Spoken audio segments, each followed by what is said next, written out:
was absolutely gorgeous and really got me thinking about the Concorde that used to fly. Never got to fly it, but I still have tons of respect for it. And then flying in first class on the A380, one of the last remaining true first class products in the world. Nice. Your out-of-pocket cost was very low for this, and you got to have a great experience as well. Absolutely. I paid $400 total for that one-way flight, which flying through Heathrow with those crazy government fees, I was more than happy to pay to get to fly that flight.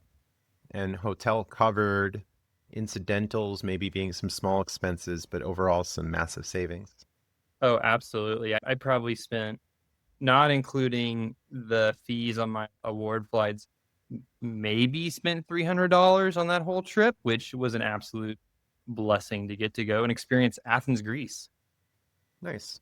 And any other favorite trips, especially international? My wife and I, we got married in 2019, and I really enjoyed our honeymoon at the Renaissance Aruba, which is famous for the Flamingo Island in the Marriott brand, which was a really interesting way because I got that entire trip, including airfare, for free. Didn't even really have to use points and miles, which is another story for another day.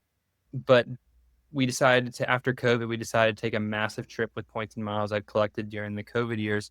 And we flew Qatar Airways from Washington, D.C. to the Maldives, stayed at the Park Hyatt Maldives for a week, then flew the Etihad through Abu Dhabi, all business class, to Rome, spent a couple of days using small luxury hotels of the world when it was with Hyatt at the time, and then flew Austrian Airlines through Vienna, all in business class, including an overnight at the Park Hyatt Vienna. One of the absolute best trips of, or the absolute best trip of my life. I could not be happier, and probably got well over $50,000 worth of value out of that trip, all on points and miles. Nice. I hear a lot of, oh, we have to save up for a honeymoon, or people go on a honeymoon and then they're broke when they get back. But in this case, it's definitely not the case.